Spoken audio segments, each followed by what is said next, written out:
There's ladies really standing up. There's there's just a wave of menopausal heat. Is that what that is? That is what that is. That's just us. Yeah. How are you? Nice to see you. Excellent. Great to be here. We love having you on the I've, show. You're a bit of a regular now. I think so. Yeah. Yeah. Quite a few times. Yeah. Yeah. And this response makes me want to come back more. So. We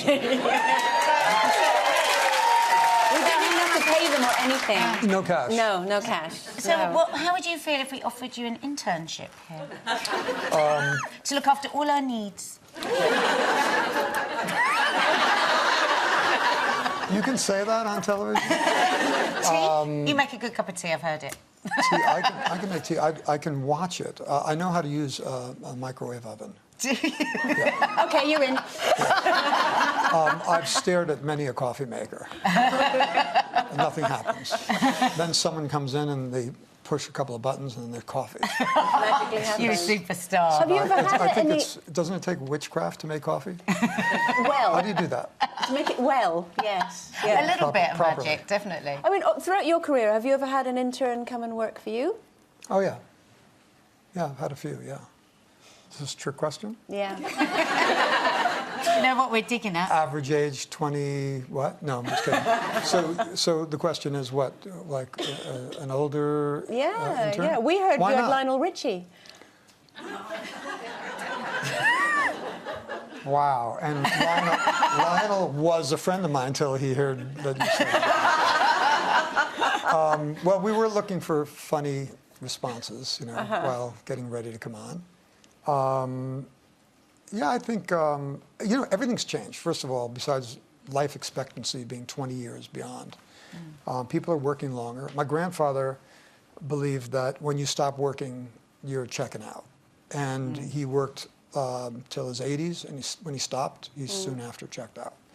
I'm a workaholic, so there's probably no danger of stopping anytime soon. And I'm traveling around the world, and before here I was in Uruguay, and then Southeast Asia and Australia, back to Los Angeles, back to New York, and I tour the States half the time. And people get exhausted looking at my schedule. So I encourage work and focus, and you know, Is that and how doing you things thrive? that feed you. Yeah. But isn't there a balance, Michael? You know, I mean, it's good to keep working. I get that, but shouldn't there also be a sort of a balance where you have a bit of relaxation as well? What's behind your workaholism, if there is such a word? It is now, Jane. It is. I've just made that word up. Balance is a rumor. It's a myth. No, I'm just kidding. No, it's something everyone strives for. And when I speak to people who've been in my business for the longest time, and especially successful, driven people, they have a tough time achieving that balance.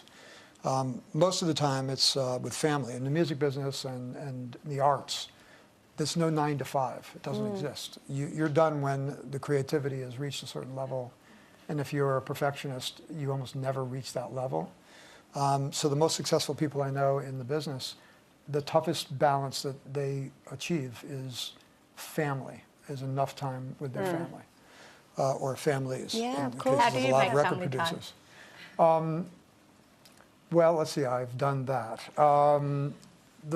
Probably the greatest thing that happened for me with my family is my daughters moved in at a certain point, very young.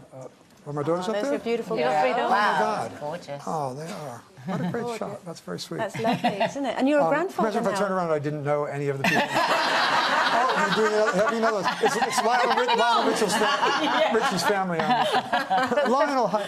Those are my three Perfectionism girls. comes a lot of the times, psychoanalysts say, comes from something in your childhood. What do you put it down to, this constant strive? You're looking at my childhood. No, I'm it's a interested because continuation. I've interviewed a lot of people over the years, and everybody who's a bit of a workaholic and a bit of a perfectionist, it comes from something in their background. Right.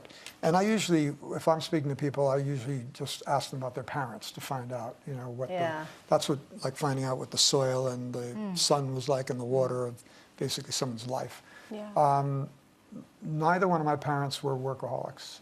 My mother did want to be a singer, and at that time in the States, women who had families, a housewife, it was frowned upon to pursue a career.